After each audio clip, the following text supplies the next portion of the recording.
Buenas noches, bienvenidos todos. Debería ver la imagen allá. ¿Por qué no veo la imagen allá? No, ya sé que tengo acá el monitor. Yo necesito ver mi imagen en esos dos monitores. Necesito que ahí esté DirecTV y que ahí esté Extreme TV Cable. Para eso tengo dos monitores ahí. ¿Por qué se ponen ustedes a ver videos pornos allí? ¿Ok? En la presentación. Sí, claro. Por si acaso, es broma nada más. Y aquí casi se atora alguien. O sea, no puedo bromear. Bienvenidos, buenas noches. 22 horas, 1 minuto. Vamos a tratar un tema muy serio. Y es el de la Argentina. Porque va a repercutir en toda América Latina. Y es un reflejo muy sintomático de lo que puede pasar eventualmente en el Ecuador. Porque su hartazgo con 40 décadas de alternabilidad entre tres principales fuerzas políticas lo demostró la Argentina el domingo. Lo cual explica, en parte, una votación sorpresiva de Javier Milei por sobre las dos fuerzas principales que han sido casi hegemónicas allá, el peronismo que quedó tercero y Juntos por el Cambio que quedó segundo. ¿Qué hay atrás? ¿Cuánto puede consolidarse después la victoria de Milei? ¿Y qué hay a futuro adelante? Vamos a consultar con tres personajes de excepción. Daniel Iboscus, que es un consultor político argentino, Stephanie Macías, que es una estratega comunicadora y comunicacional política ecuatoriana, y Juan Manuel Lombardero, que es un productor y periodista de televisión argentino, que temporalmente está trabajando en el programa TVO Ecuador de Teleamazonas. Con ellos compartiremos los próximos 60 minutos.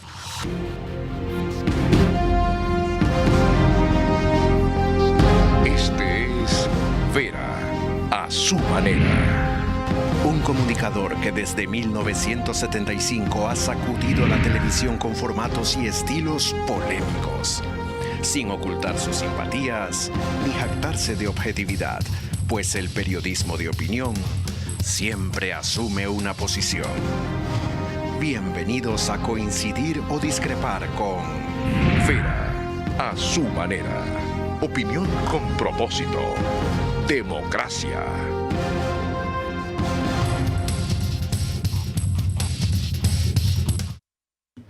Nos pueden seguir por Facebook y YouTube de Ver a su manera. Estamos también en Extreme TV Cable, canal 15 de Vito TVO, en DirecTV, canal 194. Vito TV es canal 15, por si acaso.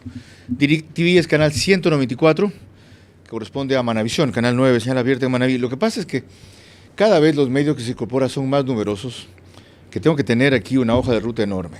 RTU, ya, está en DirecTV, canal 177. En CNT, canal 12. En TV Cable, o Extreme TV Cable, canal 69. En Claro TV, canal 30. Y en Cable Unión, 09. Prosigo. Radio Centro, 101.3 FM, en audio y en imagen para sus plataformas digitales. En Manaví, la radio es 89.3 FM, Candela, con K. En Riobamba, la misma frecuencia, 89.3 FM, pero se llama La Bonita del centro del país. Para Chimborazo, Cotopaxi y Tungurahua. María Clara Triviño Martínez, empecemos. Gracias, Carlos. Muy buenas noches para ti, para todos nuestros amigos televidentes y radioescuchas también. Vamos a empezar esta noche revisando cómo la cadena internacional BBC Mundo resumió el triunfo de Javier Milei en Argentina. Así lo hizo. Javier Milei, un economista antisistema, fue el ganador en la contienda para definir los candidatos a las presidenciales de octubre, algo que ninguna encuesta pudo vaticinar. Somos los únicos que queremos un verdadero cambio. Porque recuerden, digamos, una Argentina distinta es imposible con los mismos de siempre, con los mismos que han fracasado siempre. Javier Milei, de 52 años, se define como un ultraliberal y un anarcocapitalista. Dolarizar a la economía, poniendo fin al devaluado peso argentino. También propone cerrar el Banco Central, reducir drásticamente el gasto público y los impuestos. También es un opositor a la legalización del aborto, que Argentina aprobó en el año 2020. Y entre los voceros de su partido, también se han escuchado varias voces opuestas al matrimonio entre homosexuales, legalizado desde 2010. Los críticos de Javier Milei lo describen como un dirigente populista, cuyos planteamientos económicos no se ajustarían a la realidad argentina. Lo que ha conseguido Javier Milei es ser el candidato más votado en las elecciones primarias, pero aún debe medirse ante Patricia Bullrich, la candidata de la oposición que lidera el expresidente Mauricio Macri, y ante Sergio Massa, el abanderado del oficialismo kirchnerista. La gran incógnita ahora es si alguno de los dos candidatos tradicionales, Bullrich o Massa, logrará traer los votos suficientes para hacerle frente a la irrupción de Javier Milei. Ya entraremos en eso, que como anticipé es futuro, pero ahora examinemos el presente, o por lo menos el pasado, que generó el resultado del domingo. Juan Manuel Lombardero es periodista y productor argentino, co-creador y productor ejecutivo de TV Ecuador en Teleamazonas, como lo mencioné, investigador y productor del libro sobre la muerte de Diego Maradona, La salud de Diego, fue productor ejecutivo del noticiero estelar Todo Noticias TN, produjo documentales periodísticos varios, principalmente vinculados con Maradona, coordinador de la Alianza Informativa Latinoamericana desde Argentina 2020-2022, trabajó en Reuters y el programa que producía fue ganador del premio Martín Fierro allá. Juan Manuel, bienvenido. ¿Cuál es una primera explicación de este fenómeno que le llamo yo? Mi primera noción, mi primer balance fue esta sensación de que quien perdió la elección fue la grieta. Los candidatos tradicionales de la Argentina han perdido la elección y esta discusión nueva que se instala ya no entre peronistas y antiperonistas, como para nosotros durante nuestro crecimiento y durante lo que fueron los últimos 30 años de la Argentina, ha sido antiperonismo, peronismo, esa grieta no existe más. ¿A qué denominan la grieta ustedes? La grieta es justamente los sectores que se oponen o que se opusieron al kirchnerismo durante el último tiempo, frente al kirchnerismo, en un discurso o dos discursos muy enfrentados, muy de la confrontación, en el medio un gobierno de Juntos por el Cambio representado por Macri y Milei viniendo a desafiar justamente esos dos sectores de la política más tradicional. ¿Aparece una tercera vía? Aparece una tercera vía. Hoy hay que pensar el tablero político argentino en 3/3. Lo había dicho Cristina Fernández de Kirchner, que se había mantenido en silencio en el último tiempo, pero los números lo demuestran, 30, 28, 27, todos llegan con chances a la elección, nada es determinante. Tenemos el sistema PASO en la Argentina, si querés después nos podemos meter un poquito más en eso. ¿En qué consisten esas primarias? En realidad se pensaron como para que los partidos eligieran al interior justamente de sus organizaciones los candidatos que representarían a la fuerza. Ok, lleguemos hasta allí. Vamos ahora con la interpretación de una ecuatoriana que es suficientemente conocida y reconocida, por lo cual no me voy a extender en sus antecedentes. No es la primera vez que está aquí y espero que no sea la última. Y es graduada de George Washington University, fue la primera de su promoción en gerencia política. Además, trabajó en el programa de manejo de crisis impartido por Harvard Kennedy School. Es catedrática del programa de gobernabilidad de la Católica y la Casa Grande, especialista en relaciones públicas, crisis y comunicación política. Stephanie, tu primera aproximación al fenómeno. Buenas noches con todos, gracias por la entrevista, pero pongamos en contexto para los ecuatorianos que estamos aquí. ¿Por qué no solo que pierde el peronismo, no solo que el kirchnerismo pierde? Veamos, peronismo, kirchnerismo es lo mismo, el macrismo. Veámoslo en números. El peronismo pierde 20 puntos versus las internas anteriores. Estos 20 puntos significan el 50% de su voto anterior. Lo que es el macrismo pierde el 30%. Esto es un impacto duro que también significa 3 de cada 10 argentinos se alejaron del sistema. ¿Qué significa esto?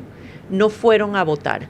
6 de cada 10 argentinos rechazaron el status quo. Eso en números es un impacto sustancial y abre un antes y después de la política argentina. Dicho eso, ¿cómo abona el fenómeno Milei? El fenómeno Milei se lo aborda de varias aristas. Primero, el rechazo al status quo, a la casta como a él se refiere, al que se vayan todos. El status quo son básicamente el radicalismo, que ya es insignificante, Juntos por el Cambio y peronismo. Desde 1999, que fue la época de Menem, hemos tenido este péndulo entre los dos partidos tradicionales. La Argentina no ha conocido otro sistema que estos dos partidos. Estamos hablando de un país donde la pobreza está en el 40%, donde la inflación estamos hablando del 115%. ¿Qué significa Milei? Es una respuesta a la insatisfacción colectiva y el rechazo al manejo económico en Argentina está en los 80%, el rechazo al gobierno está en el 70%, pero algo interesante, porque en las últimas entrevistas siempre hablamos de lo que el Latinobarómetro dice sobre el rechazo a la democracia en Latinoamérica en general. En Argentina es el país, después de Paraguay, que apoya más a la democracia. Eso significa, a pesar del rechazo que tienen al status quo y a los políticos, siguen apostándole a la democracia. Qué importante esa acotación. Y ojalá pudiéramos aprender algo de aquello aquí, aunque nuestra realidad por ahora es mucho más dramática. Daniel Iboscus es consultor político, es uno de los cerebros de las cumbres mundiales de política que hay ocasionalmente. Está en Quito, entiendo, para una conferencia que empieza mañana sobre este tema. Bienvenido, Daniel, la segunda ocasión que lo tenemos en el programa. La vez anterior estuvo en el estudio toda la hora, ahora nos acompaña vía Zoom a pesar de su apretada agenda. Pregunto lo mismo para empezar, su interpretación del fenómeno Milei y de lo ocurrido el domingo en su país. Bueno, muy buenas noches, Carlos, y a todos los asistentes. La verdad que es un fenómeno interesante, pero no sorpresivo, digamos. Ya se anticipaba que íbamos a escenario de tercios, que hay una ruptura con la clase política tradicional. ¿Y qué representa Milei? Y que empieza a existir no solamente en la Argentina, sino en muchos lugares. El tema es quién lo representa y quién lo interpreta. Él representa la frustración, la bronca, el malestar económico, el no tener oportunidades, los altos niveles de pobreza. Alguien que viene a superar, ya no como una tercera vía, no como algo o una autopista del medio, como alguna vez se creía que podía existir en la Argentina, o se piensa en muchos países donde hay tanta solidez sobre dos partidos o dos frentes electorales, sino que él viene por afuera. Él viene por afuera, se diferencia permanentemente, no solamente en sus propuestas o sus ideas, sino también en sus formas, en su visión sobre los temas cotidianos. Y lo que debemos decir que, si bien ha consolidado en la primera vuelta cosas que había muchas dudas sobre Javier Milei, hoy hay un triple empate en la Argentina. Hoy el desafío no es quién va a ganar, sino es quién clasifica a la final. Antes de ganar hay que clasificar a la final. Y clasificar a la final es el 22 de octubre con las dos fuerzas políticas más votadas. Daniel, un par de cosas ahí. ¿Es un fenómeno de tercios? No, era un fenómeno de quintos. Le daban máximo 22% las encuestas. A Milei tuvo casi 10% más. Primera cuestión. Y segundo, él representa algo más que el hartazgo, la bronca, la frustración y que una personalidad disruptiva, incontrolable, a veces iconoclasta, si se quieren, irreverente y a veces también descompuesta. Pero hay algo más que esa representación en él, porque si es así, va a ser un fenómeno fugaz, coyuntural, que seguramente mantendrá su sitial, pero no va a crecer. No, mira, de que sea fugaz no lo es porque se viene sosteniendo. Ya tiene una elección legislativa en el 2021 donde da su inicio y su ingreso a la política. En esta lo consolida con un armado político y una inversión en la campaña muchísimo menor que la de los otros dos frentes, prácticamente inexistente. Lo que ha logrado Javier Milei es tener una categoría de representación en la sociedad argentina que estaba carente, que cansó esta pelea entre un lado, porque los propios frentes electorales, tanto el peronismo más el kirchnerismo y Juntos por el Cambio, el PROMA, la Unión Cívica Radical y otros partidos aliados, se han encargado en los últimos 10 años en decir que el otro es el peor, que el otro es el más corrupto, hace una destrucción propia, una autodestrucción propia. Dejaron una oportunidad, Javier Milei la aprovechó muy bien, Javier Milei va a paso firme y por eso yo te hablaba de clasificar a la final. El primer acto de campaña fue el domingo. Ese es el primer acto de campaña. Y te voy a explicar por qué. Desde hace 2 años a la fecha se venía diciendo que en la Argentina el próximo presidente de la Argentina era Horacio Rodríguez Larreta. Y hasta perdió la interna. Entonces, el que se apura, el que tiene ansiedad, el que no sabe administrar los tiempos de una elección, es al que le va a ir mal. Esto es paso a paso con una sociedad en la era de la inmediatez, que cada vez se exige más, con voto muy volátil, el voto está muy volátil, y donde no podemos comparar elecciones anteriores con las actuales. Este es un escenario distinto, una coyuntura diferente y con alianzas y perfiles totalmente distintos. Qué valioso análisis de los tres, y no sé si les pasa a ustedes, pero a mí, ante cada afirmación o examen que ellos hacen, trato de ubicar cuánto de eso se podría aplicar al Ecuador actual y recordar a la irrupción que significó en el 2006 Correa. Eso fue aquí. Fue una manifestación de rechazo a lo que nosotros llamamos la partidocracia, con un discurso casi completamente distinto y ciertamente muy radical. Ya ven cómo terminamos. Les pregunto, por lo tanto, más adelante si con una opción distinta de derecha extrema, Argentina va a terminar igual. Pero sigamos analizando ahora al personaje justamente en la noche de la campaña. María Clara. Precisamente veremos un fragmento de la intervención de Javier Milei al aceptar su victoria, que fue clara, pero no tan amplia como los números dejaban ver al inicio. Hemos logrado construir esta alternativa competitiva que no solo dará fin al kirchnerismo, sino que además dará fin a la casta política parasitaria, chorra e inútil que hunde este país. Estamos frente al fin del modelo de la casta, ese modelo basado en esa atrocidad que dice que donde hay una necesidad nace un derecho, pero se olvida que ese derecho alguien lo tiene que pagar, cuya máxima expresión es esa aberración llamada la justicia social, que es injusta porque implica un trato desigual frente a la ley, pero además está precedida de un robo. Nos hemos puesto de pie para decirle basta al modelo de la decadencia.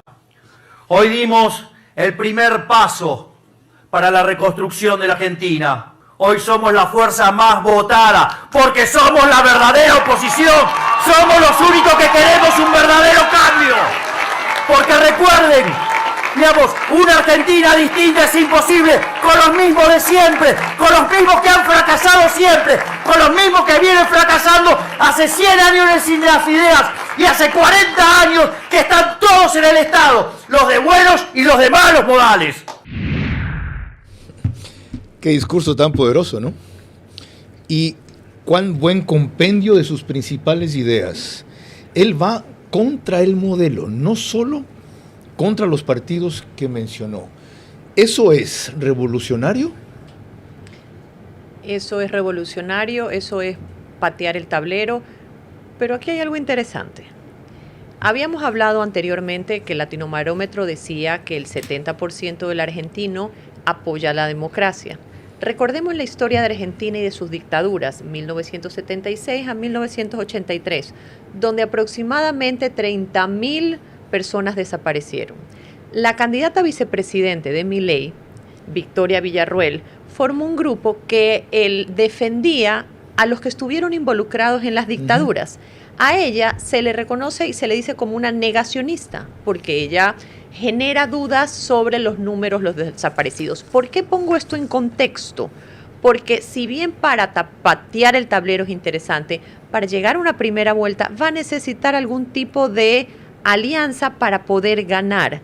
Y en un país con esta historia y esta coyuntura va a tener que guardar las formas, a pesar que el discurso y cada vez más los votantes en Latinoamérica buscan los extremos, la polarización, el que exacerbe más mi sentimiento, el que conecte más con mi sentir, que al final del día es que se vayan todos. Que se vayan todos, sí, pero cuando llegas a gobernar y tienes un congreso, una asamblea en tu contra y necesitas los votos porque tienen poder de veto cuando quieras dolarizar, vamos a tener problemas. Lo vimos con Boric cuando se le dificultó gobernar. Y algo interesante, a diferencia de Trump y Bolsonaro, que es cuando a Milei un poco lo relacionan con este tipo de liderazgo, Trump tenía el Partido Republicano, Bolsonaro tenía los partidos internos cristianos y religiosos en Brasil. Milei no tiene estructura, Milei no tiene partido estructurado para una campaña nacional. Eso significa, Juan Manuel Lombardero, que él difícilmente podrá cambiar de discurso porque perdería electorado y hacer alianzas porque perdería su línea. ¿Le ves opción de que en la definitiva que mencionaba Daniel Iboscus pueda ser primero otra vez? Yo le veo opción. Él cree que puede ganar incluso en primera vuelta y se está distanciando de Patricia Bullrich. Patricia Bullrich había estado cerca de él en distintas oportunidades y se había mostrado cerca de sus ideas. Milei había dicho que había ideas comunes entre Bullrich y Macri como jefe de Juntos por el Cambio, la primera oposición o primera gran oposición en el último tiempo al kirchnerismo. Él corre de este escenario a Juntos por el Cambio y ahora dice: yo puedo ganar en primera vuelta. Creo, por la coherencia que tuvo Milei a lo largo de toda su campaña, porque yo creo que el voto a Milei no es el voto hartazgo únicamente, es el voto a una coherencia. Milei nunca se corrió de su discurso y creo que su discurso caló hondo, sobre todo en jóvenes, pero también en sectores postergados. Ahí, a propósito de jóvenes, y usted es parte de esa generación, tiene 32, 33 31. años. 31 años, con mayor razón. No vivió la época que mencionaba Stephanie Macías de la represión dictatorial. ¿Qué pasa con los jóvenes que, a pesar de aquella historia que no vivieron, apoyan esta opción que vivieron sus padres y sus abuelos? ¿Es porque la memoria está débil? ¿Porque eso ya se superó? ¿O porque tan grandes son las carencias que apoyan al que ofrece superarlas? Yo creo que es las carencias y sobre todo el deterioro del poder adquisitivo del salario en el último tiempo.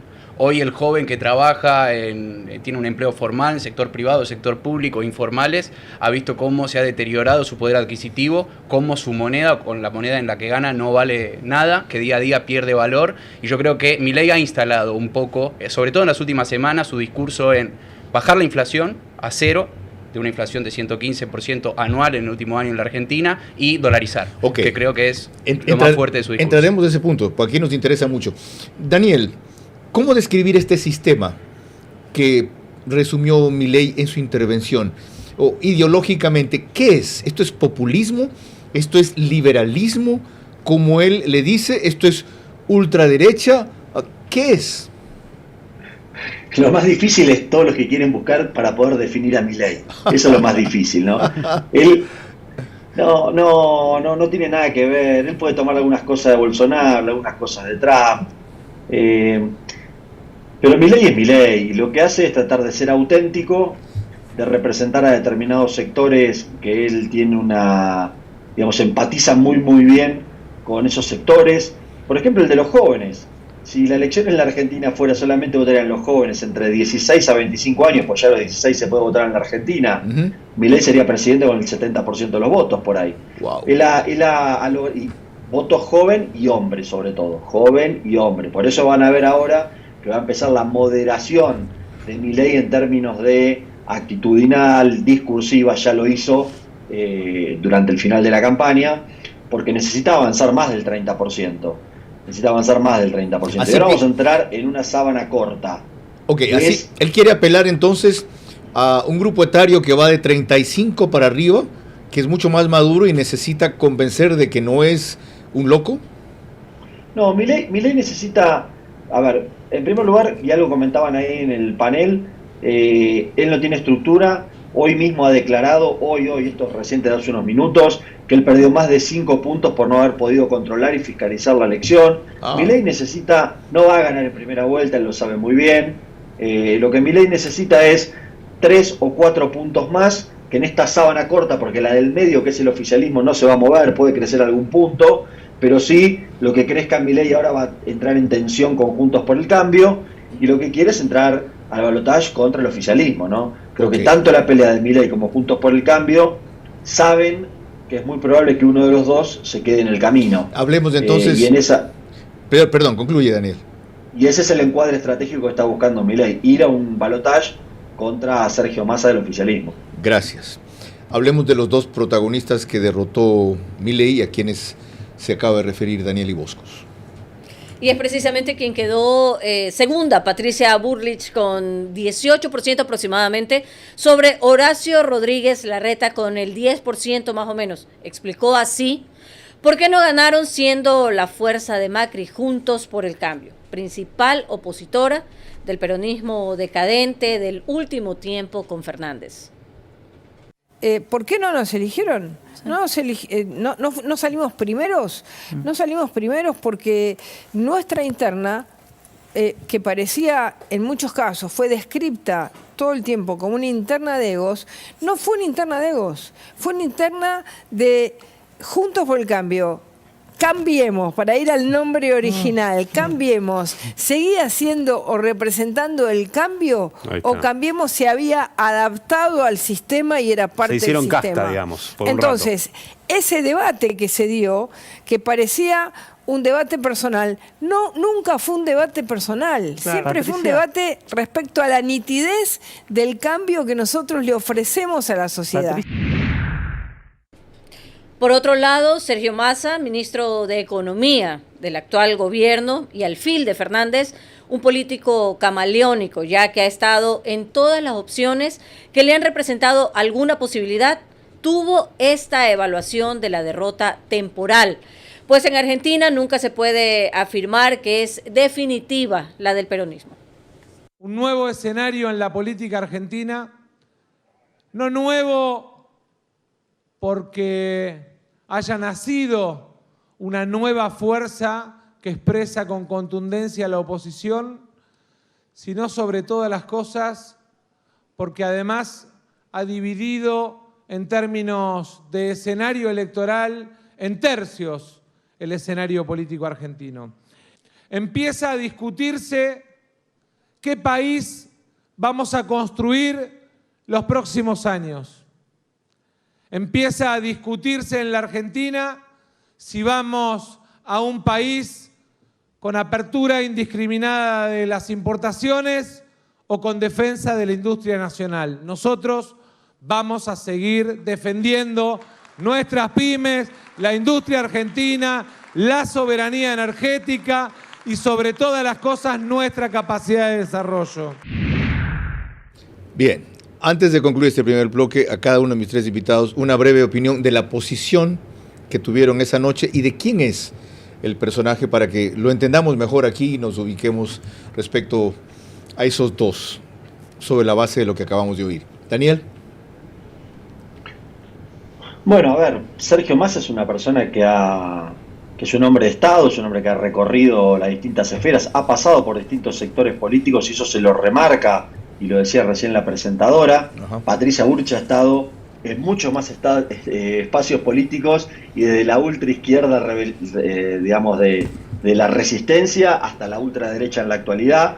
Eso ha sido normal en la Argentina por los vaivenes. Creo que Juntos por el Cambio, la interna feroz que ha tenido, la ha lastimado, le ha hecho daño, son modelos diferentes y en política 1 más 1 no es 2. No podemos contabilizar los votos de Patricia Bullrich más los de Horacio Rodríguez Larreta y creer que ese es el número que va a sacar Patricia Bullrich, porque es el primer error de análisis. En el 10%, casi 11% de Horacio Rodríguez Larreta, podría decirles que hay muchos más votantes similares a un pensamiento moderado como el de Sergio Massa que extremo como el de Milei o Patricia Bullrich. Y esa es la discusión que va a estar durante la campaña electoral en este mes y medio que queda acá el 22 de octubre. Daniel, ¿va a estar aquí el viernes? ¿Va a estar en Ecuador o ya se va? Hasta el viernes en la noche estoy en Ecuador. Bueno, después le consulto por qué.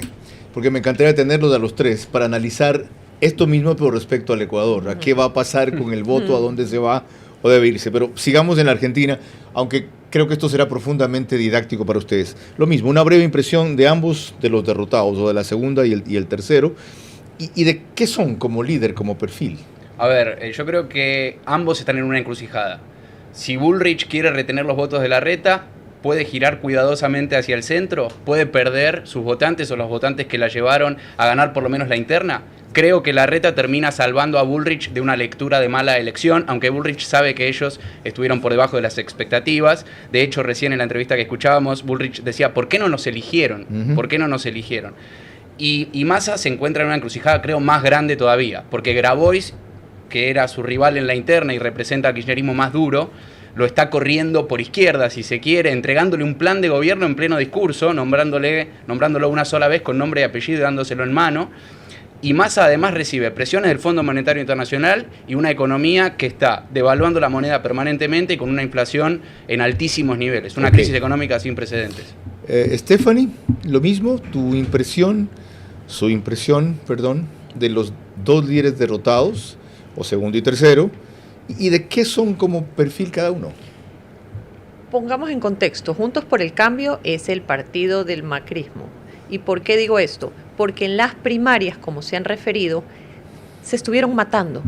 Es lo que pasa, el riesgo de las primarias cuando los partidos no están en la misma línea, es que llegas a una, lo que pasó en el Partido Demócrata cuando Hillary ganó, es que llegas a unas nacionales desgastados, porque como se dice coloquialmente, comenzaste a mostrar los trapos sucios dentro. Ya que entró en eso, perdón. Claro que sí. ¿Eso podría significar que este es un falso número, el que han obtenido, y podría ser mucho mejor, aunque le ve pocas posibilidades, Juan, de producirse una fusión, una reconciliación de las dos facciones del macrismo? Habría que ver cómo manejan la narrativa, pero lo que sí es cierto es que las primarias fueron muy duras entre ellos. Y en cuanto a Massa, ¿no es el rey del oportunismo? ¿No es una reprobación al Ministerio de Economía y de la gestión económica? 80% de la población argentina rechaza el manejo económico, entonces ahí podemos sacar conclusiones. ¿Él es víctima de eso o de lo camaleónico, como decía María Clara? Bueno, desde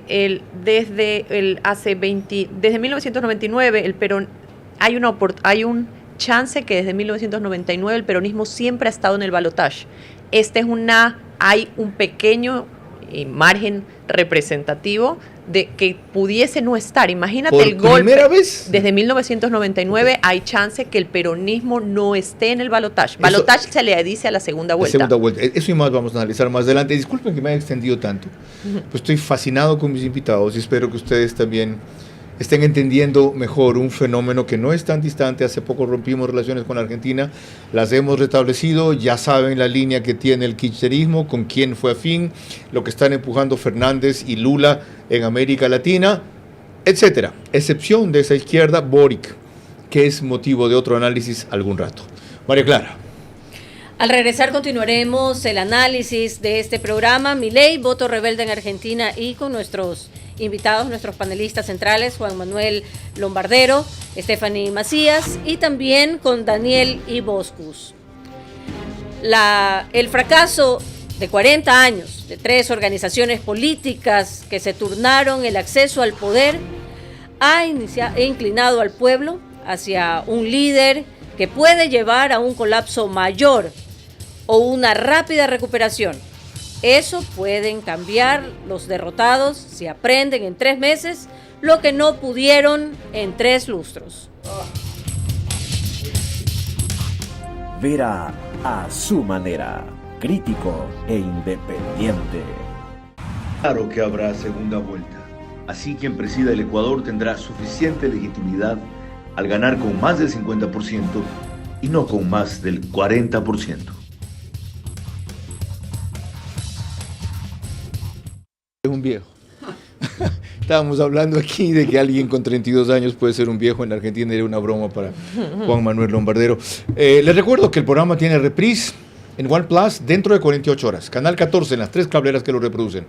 Extreme TV Cable, CNT, Claro TV. Apenas concluye. El periódico digital Ecuador en Vivo lo sube a su portada principal y página de noticias. En Estados Unidos, la transmisión simultánea es de Macro Digital para la colonia latinoamericana y en especial para la ecuatoriana. Mañana retomamos la política interna con 3 invitados legisladores: Bruno Segovia, Ana Galarza y Marjorie Chávez. Ya van a ver lo que tenemos y a quién tenemos el jueves. Como es sorpresa, no se los puedo anticipar. Volvamos a lo nuestro. La realidad desconcertante y para muchos esperanzadora de Argentina. María Clara. Y lo hacemos con uno de los videos más celebrados de Javier Milei. Él se para frente a una pizarra en donde tiene a todos los ministerios del gobierno y vean cómo gráficamente demuestra lo que haría con cada uno de ellos. Bueno, lo primero que tenemos que entender es que el Estado no es la solución. El Estado es el problema. Ustedes, si se fijan acá, tienen la gran raviolada que es el Estado. El gran curro y la fuente de la decadencia argentina, que es el Estado. Esta es la foto del Estado que tenemos hoy. Si nos movemos hacia aquella pizarra, que es Ministerio de Turismo y Deporte, afuera. Ministerio de Cultura, afuera. Ministerio de Ambiente y Desarrollo Sostenible, afuera. Ministerio de las Mujeres y Género y Diversidad, afuera. Ministerio de Obras Públicas, ¡afuera! Aunque te resistas. Vamos a seguir por acá. Ministerio de Ciencia y Tecnología e Innovación. Algo bien del sector privado. Nada bueno salió del sector público. ¡Afuera! Ministerio de Trabajo, Empleo y Seguridad Social. ¡Afuera! Ministerio de Educación. Adoctrinamiento. ¡Afuera! Ministerio de Transporte. ¡Afuera! Ministerio de Salud. ¡Afuera! Ministerio de Desarrollo Social. ¡Afuera! ¿Cómo queda?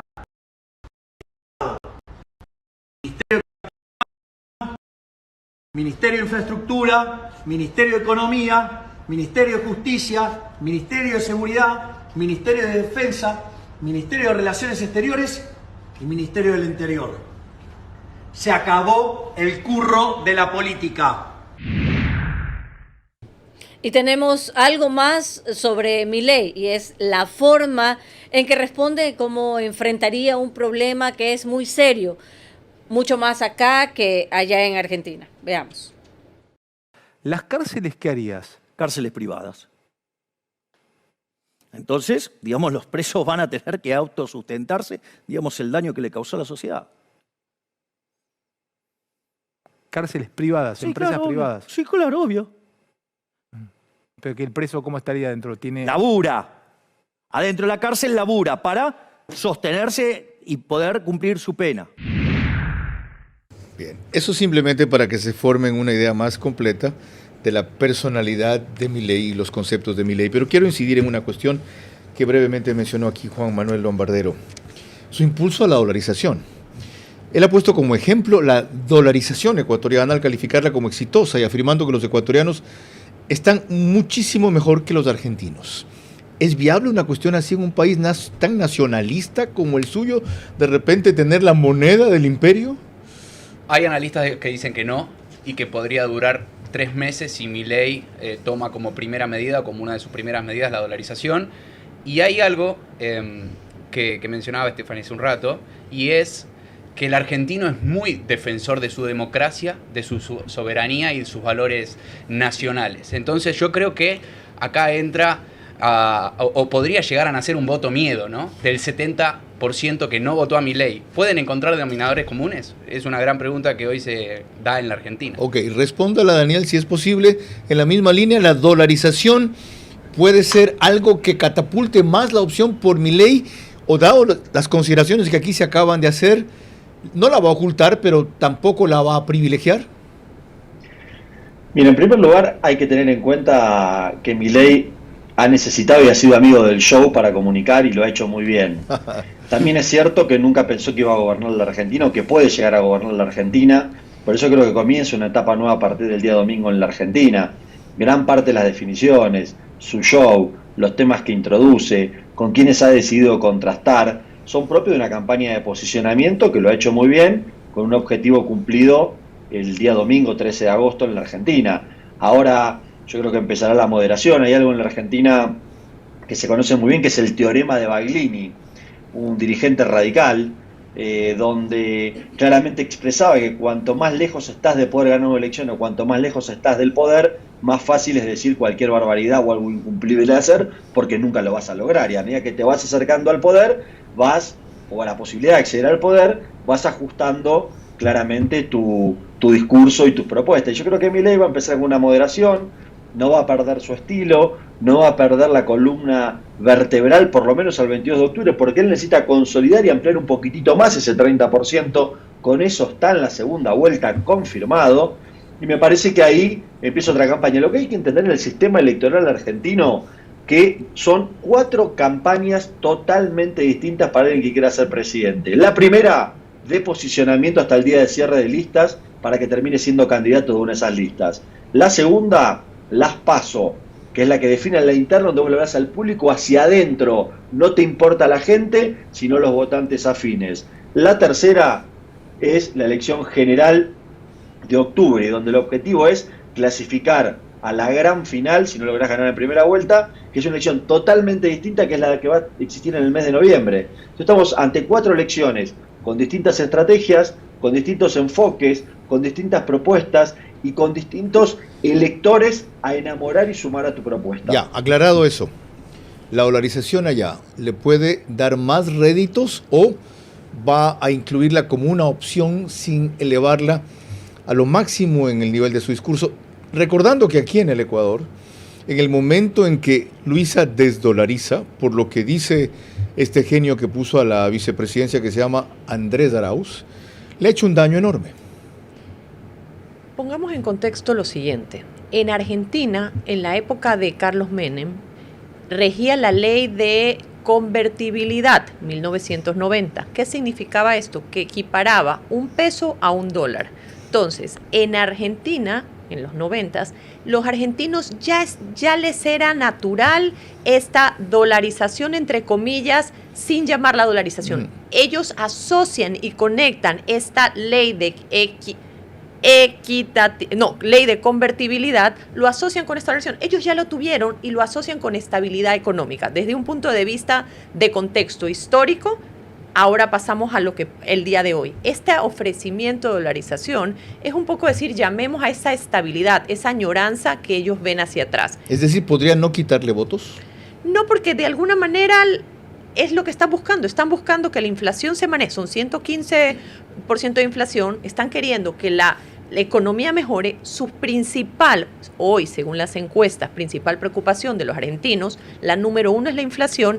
Y de allí vienen los problemas que toda Latinoamérica tiene, salud, inseguridad. Pero inflación es la número 1. Tengan en cuenta eso, con los extremos a los cuales estarían a punto de llegar sin mayor problema, según Stephanie Macías, para valorar lo que aquí el sistema de dolarización, más que ha dado, ha impedido. Un colapso del Estado, como la mayoría de los votantes ecuatorianos parecen tenerlo claro. María Clara. Al regresar, más elementos de análisis para nuestro programa del día de hoy. Milei, voto rebelde en la Argentina y el fracaso de 40 años de 3 organizaciones políticas que se turnaron el acceso al poder ha inclinado a su pueblo hacia un líder que puede llevar a un colapso mayor o a una rápida recuperación. Eso pueden cambiar los derrotados si aprenden en 3 meses lo que no pudieron en 3 lustros. Vera a su manera, crítico e independiente. El voto porque ningún candidato dice o es exactamente lo que quieres, significa lo perfecto, sacrificando lo bueno. Lo ideal se alcanza con el tiempo. Lo posible se necesita ahora. Como novedad, el CJ, el Consejo de la Judicatura, fracasó hoy en su intento de suspender al juez Samo Macías. Y gracias a todo el seguimiento y opiniones de ustedes a un tema lejano, pero no tanto, cercano en otro sentido. Primera plana de la prensa de mañana, El Universo. Organizaciones de alianzas políticas alistan equipos para su control electoral, ojalá. Pacientes vuelven a comprar medicinas. Pareja Yanuseli pidió al presidente el indulto. Déselo, señor presidente, ya cumplió el 60% de la pena. Medidas en empresas por inseguridad. Motociclistas con prisión preventiva y alerta en terminal terrestre. Expreso. Si capitalizo los sufragios de Fernando, soy una amenaza, dice Cristian Zurita. Perdón, los títulos a corto plazo, los más apetecidos en el mercado bursátil. Los jóvenes como aliados de la seguridad. Iván Guerra, la Biblia de Niño Moy en Ecuador. El diario de Manabí, mi tierra. Los accidentes son más mortales. En 50 zonas sacan la basura fuera de horario en Puerto Viejo. Detienen a 5 personas fuertemente armadas, entre ellas menores de edad, también allá. Y Neymar fue presentado en Arabia Saudita. Se ha vuelto la meca de los grandes futbolistas en su edad otoñal, pero todavía eficaz. Qué bueno que Messi no terminó allá, sino en los Estados Unidos. Qué sabia decisión. Toda esa fortuna que tiene no se la va a llevar en el ataúd, pero las satisfacciones que tiene se irán siempre con él y sobre todo se quedarán más entre nosotros aquí. Y esto no es porque sea compañero de un ecuatoriano como Leo Campana ahora. Digresión aparte. Arroyo. Volvamos. Arroyo también. ¿Cómo se llama Arroyo? Dixon. Dixon. Se nota que son aficionados al fútbol. Gracias. María Clara. ¿Dixon es emelecista? Ahí sí hablas, ¿no? Ok, ahí sí hablas. Es el único emelecista. ¿Tú también eres emelecista? No, yo soy barcelonista, pero respeto el talento nacional y lo celebro. Ok. María Clara, sí. Este es otro MLCista, Así perdón, es. siempre me olvido. Es que si hubiera sabido eso, no la contrataba. Bienvenida, María Clara. 2 veces me hubiera contratado. Volvemos al tema. Tan pronto las autoridades de la Organización Electoral de Argentina dieron los resultados que podían considerarse ya como la tendencia definitiva en las elecciones primarias, lo reseñó de esta manera uno de los medios de comunicación. Milei está ganando las elecciones, ¿eh? La gran sorpresa, 32,57%.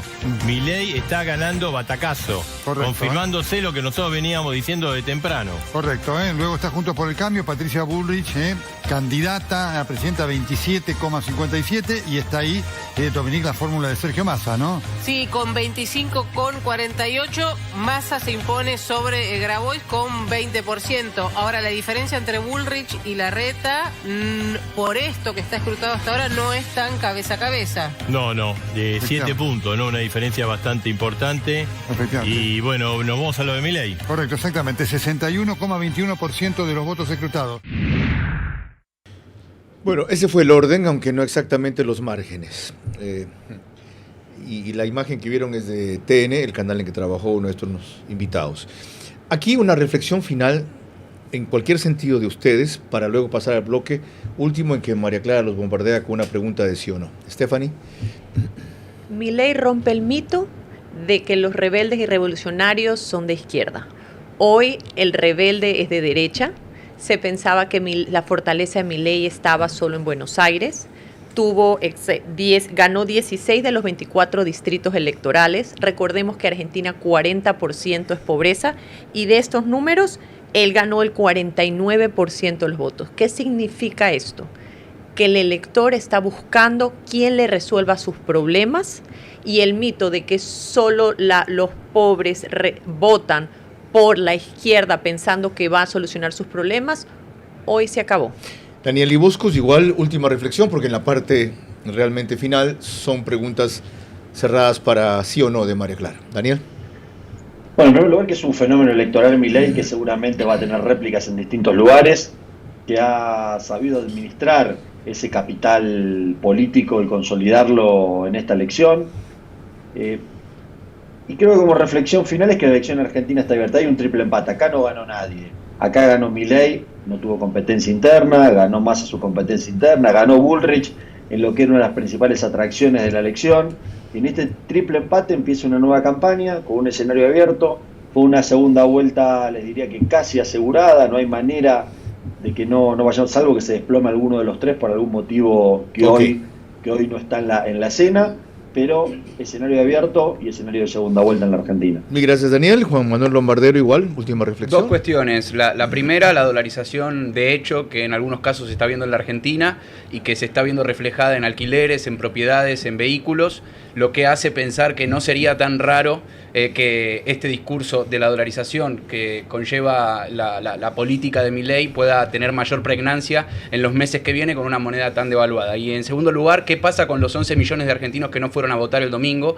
Esos 11 millones de personas, que es una gran incógnita, si es por bronca que no han ido a votar, por falta de simpatía con la política o con los candidatos, pero creo que los partidos tradicionales van a ir a buscar ahí los votos que le faltan. Queda claro que no todo está escrito todavía, por lo que han analizado aquí nuestros invitados. María Clara. Al regresar ya en la parte final de nuestro programa, mis preguntas para nuestros invitados, sus reflexiones finales y el comentario de nuestro director Carlos Vera. El fracaso de 40 años de 3 organizaciones políticas que se turnaron el acceso al poder ha inclinado a su pueblo hacia un líder que puede llevar a un colapso mayor o a una rápida recuperación. Eso pueden cambiar los derrotados si aprenden en 3 meses lo que no pudieron en 3 lustros. Vera a su manera, crítico e independiente. El poder real solo lo ejercemos cada 4 años en elecciones nacionales o 2 en elecciones seccionales al castigar o premiar con el voto. Perder esa oportunidad esta vez será perder el país. Tenemos que concluir en 3 minutos y es con el rito que establecieron aquí María Clara Triviño Martínez y Lorena Ochoa. Así que tienen la palabra las conductoras. Muchas gracias. Ahora vamos a las preguntas a nuestros invitados, recordándoles que deben de ser respondidas en términos de sí o no. Las primeras preguntas para Daniel Iboscus. La primera, ¿el peronismo es inextinguible en Argentina, sí o no? Sí. La segunda, ¿Milei es equivalente a Vox en España, sí o no? No. Muchísimas gracias. Ahora las preguntas para Stephanie Macías. La primera, si las encuestas dieron máximo un 22% a Milei y tuvo más de 30%, ¿se equivocaron otra vez en la elección presidencial definitiva, sí o no? Sí. La segunda, es otra pregunta sobre las encuestas. ¿Nunca más acertaron si han fallado desde Estados Unidos hasta la Patagonia, hablando de las encuestas, sí o no? No sé, porque no hay que generalizar. Muchísimas gracias. Ahora las preguntas para Juan Manuel Lombardero. La primera, usted le dijo a nuestro director, a Carlos Vera, que no votaría por Milei porque este representa una regresión de los derechos. ¿De ratificar esa posición votaría por Milei, sí o no? No. La segunda, ahora que usted ha vivido más de un año en el Ecuador, ¿le parece que la dolarización le convendría a su país, Argentina, sí o no? Sí. Muchísimas gracias. Carlos. Stephanie Macías, Juan Manuel Lombardero y Daniel Iboscus, mil gracias por haber ilustrado a los ecuatorianos sobre el fenómeno argentino, que tanta pertinencia tiene en muchos aspectos para nosotros, pero sobre todo en uno. Todos coinciden, o casi todos, en que Milei es una irrupción frente al hartazgo y el agotamiento, frente al fracaso y la corrupción, frente a la falta de consenso y avance de 4 décadas de democracia, desde 1983, de que me tocó cubrir el retorno con Alfonsín, que le ganó a Ítalo Argentino Luder, y por lo tanto encarna esa rebeldía y desilusión del pueblo argentino.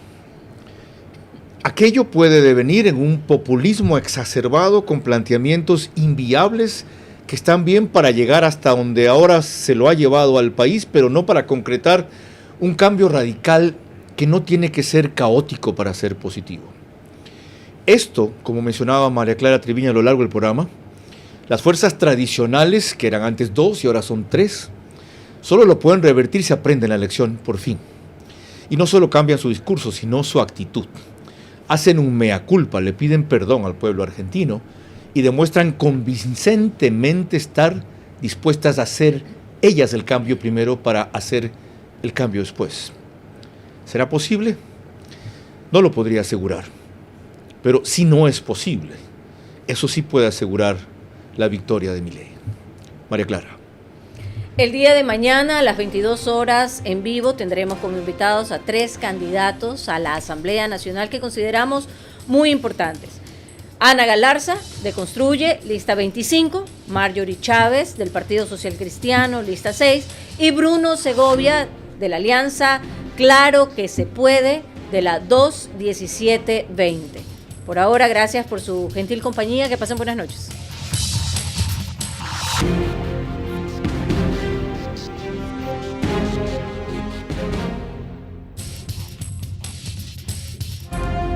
Vera a su manera.